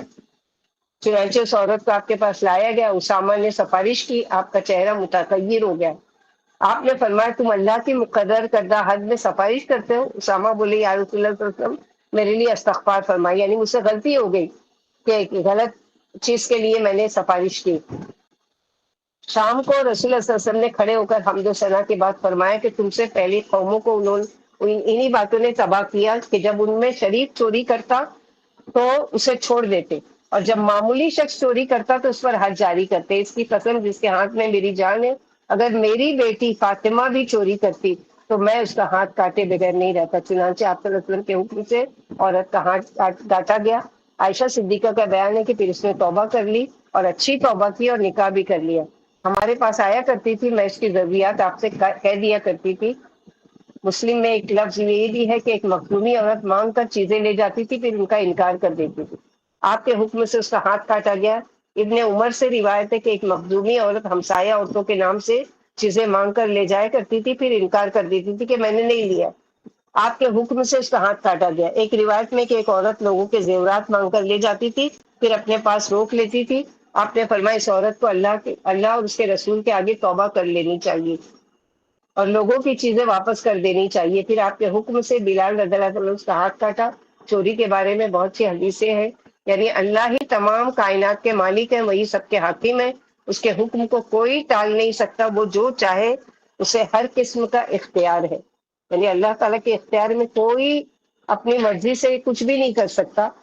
آگے فرمایا گیا یا ایھا رسول لا یحزنک الذین یسارعون فی الکفر، اے رسول اللہ صلی اللہ علیہ وسلم آپ غمگین نہ ہوا کرے کہ جو لوگ بھاگ دوڑ کرتے ہیں کفر میں، یہ کون لوگ ہیں جو صرف اپنے منہوں سے کہتے ہیں کہ ہم ایمان لائے، حالانکہ ان کے دل نہیں ایمان لائے، یعنی منافقین اور یہودی یہ کیا کرتے تھے، بہت زیادہ سننے والے ہیں جھوٹ کو اور دوسروں کی بات سنتے ہیں جو آپ صلی اللہ علیہ وسلم کے پاس نہیں آتے، اور وہ بات کو اس کے موضوع سے بدل ڈالتے ہیں۔ یہاں پر مدینے کے اندر مختلف لوگوں کی طرف سے آنے والی مشکلوں کو پیش کیا جا رہا ہے۔ دو طرح کے لوگ، منافقین اور یہودی۔ مشرکین مکہ ان کے برعکس سے شروع میں ان کے لیے دین نیا تھا تو اس کا انہوں نے مخالفت کی، مگر آہستہ آہستہ مان گئے۔ مگر مدینے میں جب منافقین اور یہود ظاہر ہوئی، یہود ظاہری مسلم اور باطنی منافق ہو گئے، تو یہود کتاب والے تکبر کی وجہ سے کیا کرتے تھے کہ نہیں مانتے تھے، اور یہود کے علماء خود آپ صلی اللہ علیہ وسلم کی مجلس میں نہیں آتے تھے کیونکہ ان کی عزت پر گرا گزرتا تھا، لیکن جاننے کی دلچسپی بھی تھی کہ آپ کیا بتاتے ہیں، کون کون آتا ہے آپ کی مجلس میں، یعنی جاسوسی کرواتے تھے، اور ان لوگوں کی حرکت نبی صلی اللہ علیہ وسلم کو بہت غمزدہ کرتی تھی۔ کہ یعنی آ سکتے ہیں آپ صلی اللہ علیہ وسلم سے باتیں کر سکتے ہیں، پوچھ سکتے ہیں، لیکن اس کے باوجود کیا کرتے تھے کہ سماعون للکذب سماعون لقوم آخرین، یعنی دوسروں کی بات سنتے تھے لیکن آپ صلی اللہ علیہ وسلم کی باتوں پر یقین نہیں کرتے تھے. بہت جھوٹ بولنے والے اور حرام کھانے والے. آپ صلی اللہ علیہ وسلم نے فرمایا ہر وہ گوشت جو حرام سے پلا ہو تو آگ اس کی زیادہ حقدار ہے. آپ صلی اللہ علیہ وسلم سے صحابہ نے پوچھا لسوخت کیا ہے؟ فرمایا رشوت لینا، فیصلہ کرنے میں جو لی جاتی ہے رشوت.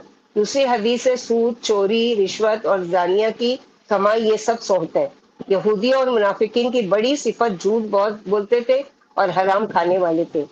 فَإِن جَاءُوكَ فَاحْكُم بَيْنَهُمْ أَوْ أَعْرِضْ عَنْهُمْ، پھر اگر وہ آئیں آپ کے پاس تو آپ کو اختیار ہے کہ آپ چاہے تو فیصلہ کر دیں ان کے درمیان یا منہ موڑ لیں. آپ کو دونوں ہی اختیار ہے، کیونکہ مدینے میں 2 عدالتیں تھیں نبی صلی اللہ علیہ وسلم کے زمانے کے میں، ایک جس کے حاکم نبی صلی اللہ علیہ وسلم تھے اور ایک جس کا حاکم کعب بن اشرف تھا، یہودیوں کا سردار.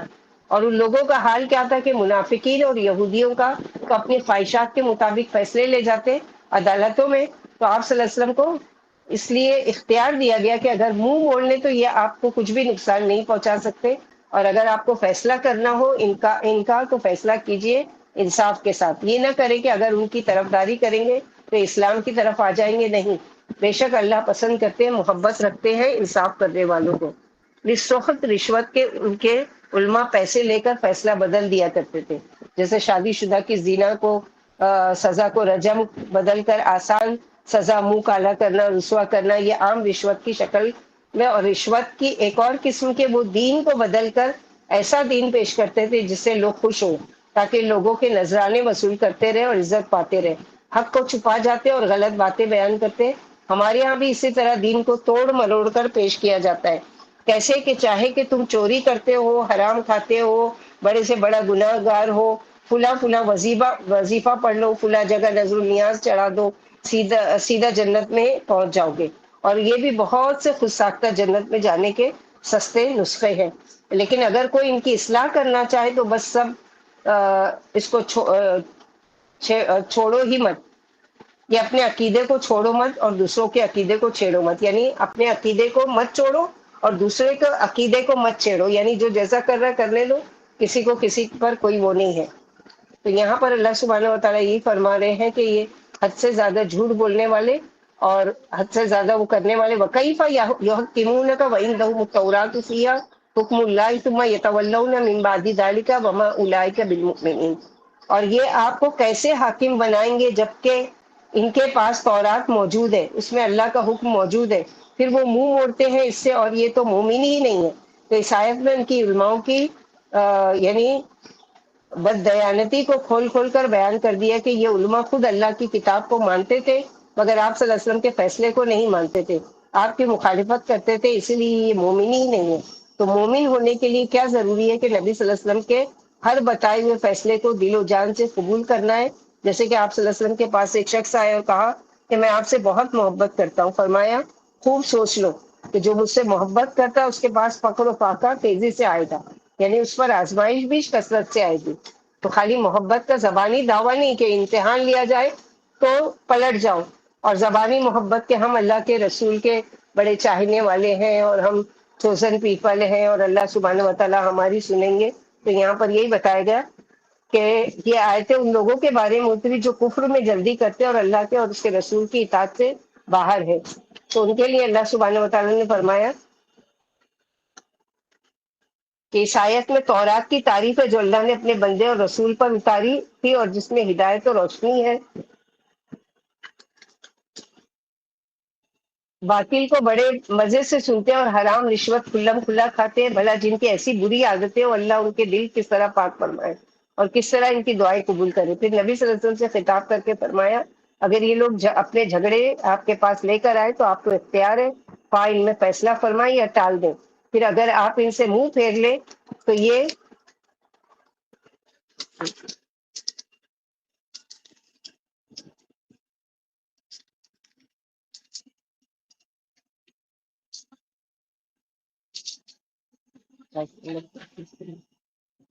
اس میں یہودیوں کی بددیانتی اور ٹیڑھے پن کی برائی کا بیان ہے کہ جس کتاب کو وہ صحیح سمجھتے ہیں، جس کے بارے میں عقیدہ رکھتے کہ ہمیں قیامت تک کسی پر عمل کرنے کا حکم ہے، اسی کو چھوڑ کر غیروں کی طرف آ رہے ہیں جن کے باطل پر ہونے کا دعویٰ بھی کرتے ہیں مگر پھر بھی اپنے مقدمے انہی سے طے کراتے ہیں۔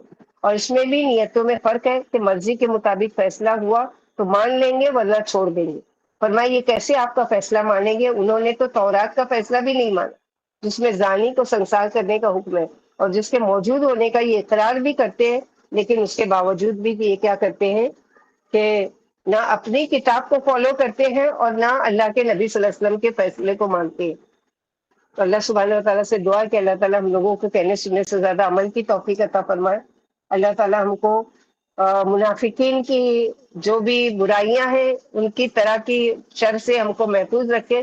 اسی لیے دعا ہمیشہ مانگنا چاہیے، اللہم طہر قلبی من النفاق وعملی من الریا ولسانی من الکذب والعیون من الخیانہ فإنک تعلم ما تخفی الصدور والخائنۃ العیون۔